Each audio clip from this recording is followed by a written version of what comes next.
অভিব্যক্তি বা শব্দৰ জাল বা অভিব্যক্তি হ'ব নে সেই অভিব্যক্তিৰ আঁৰত থকা অৰ্থ আৰু সেই অৰ্থৰ আঁৰত থকা অৰ্থ য'ত জ্ঞান আৰু বোধ থাকিব যি জ্ঞান আৰু বোধেৰে নতুন প্ৰজন্মটোক উৎসাহিত কৰিব। গতিকে মই নতুন ছাত্ৰ ছাত্ৰীসকলক এটা কথা কৈছোঁ যে আমি দক্ষতা বিকাশ কৰিবৰ কাৰণে আমি নিজৰ স্থিতি অৱস্থিতি উমান পাবৰ কাৰণে আমি নিজক বিকশিত কৰিবৰ কাৰণে আটাইতকৈ ডাঙৰ কথাটোৱেই হ'ল যে আমি নিজক আৱিষ্কাৰ কৰিব লাগিব আৰু নিজক আৱিষ্কাৰ কৰি কি পৰিৱেশ আৰু পৰিস্থিতিত আমি আমাক আগবঢ়াই লৈ যাব লাগিব সেই সম্পৰ্কেও আমাৰ ছাত্ৰ ছাত্ৰীসকল তেওঁলোক সদায় সচেতন হ'ব লাগিব। মই একান্ত ব্যক্তিগত কথা এটাই মোৰ বক্তব্য সামৰিছোঁ যে এই মহাবিদ্যালয়খনত মই অধ্যয়ন কৰা নাই, কিন্তু ইয়াৰ বহু শিক্ষকে মোক শিৱসাগৰ কলেজৰ ছাত্ৰ বুলি চিনাকি কৰি দিয়ে।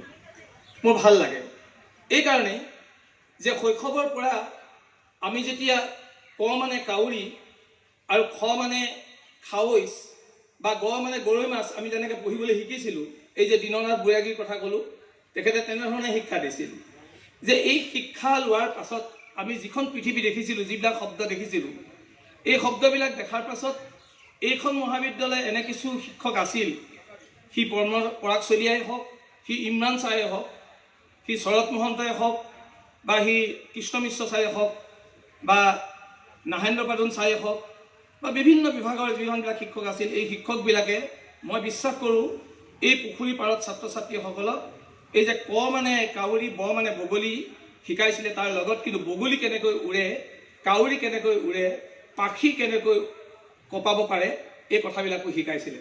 গতিকে মই ছাত্ৰ বন্ধুসকলক এটা বিনম্ৰ অনুৰোধ কৰিছোঁ যে এতিয়া আৰু উচ্চ শিক্ষাত বিজ্ঞাপনৰ দিশ নাই। এতিয়া আৰু আমি উৎসৱৰ লগত থাকি আমি উচ্চ শিক্ষাক আগবঢ়াই লৈ যাব নোৱাৰোঁ।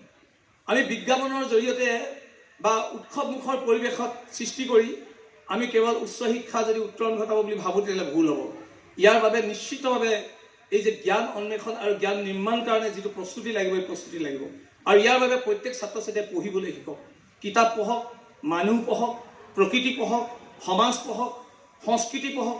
এই গোটেইবিলাক যেতিয়া পঢ়িব, অনুধাৱন কৰিব, জ্ঞান আয়ত্ত কৰি নিজৰ অৱস্থিতি সম্পৰ্কে উপলব্ধি কৰিব পাৰিব, তেতিয়াহে প্ৰকৃতাৰ্থতে নিজেই নিজক উত্তৰণ ঘটোৱাৰ বা নিজক ক্ষমতাশালী কৰাৰ যিটো বাট, সেই বাটটো বিচাৰি পাব।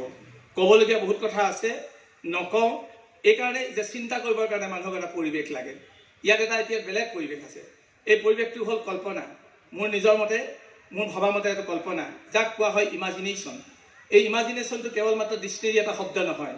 এই ইমাজিনেশ্যনত আমি মানুহ আৰু মানুহৰ মাজত যিটো পাৰস্পৰিক সম্পৰ্ক গঢ়িম, এই সম্পৰ্ক নিৰ্মাণ কৰিবৰ কাৰণে কেনেকৈ জ্ঞানবোধ এটা ভেটি হ'ব বা ইয়াৰ এটা উপাদান হ'ব, সেই সম্পৰ্কে আমি সকলোৱে অনুভৱ কৰিব পাৰোঁ। আহক এই 2 বা 3টা দিন আমি কথা পাতোঁ, ভাৱ বিনিময় কৰোঁ, পুৰণি স্মৃতিবিলাক উন্মোচন কৰি নতুন সমাজ নিৰ্মাণ কৰিবৰ কাৰণে পুৰণা কথা বতৰাবিলাকে কেনেকৈ সহায় কৰিব, এই কথাবিলাক ভাবোঁ আৰু আমি নতুন প্ৰজন্মটোক এটা সঠিক বাট দেখুৱাবৰ কাৰণে আগবাঢ়ি আহোঁ।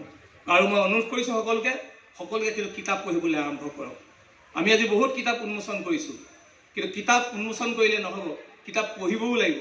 কিতাপ পঢ়িলেও নহ'ব, কিতাপ পঢ়াৰ যিটো কৌশল, যে কিতাপ পঢ়াৰ কৌশলটো একেবাৰে ছাত্ৰ ছাত্ৰীসকলৰ নতুন প্ৰজন্মৰ মাজত একেবাৰে কমি গৈছে, অপ্ৰিয় সত্য।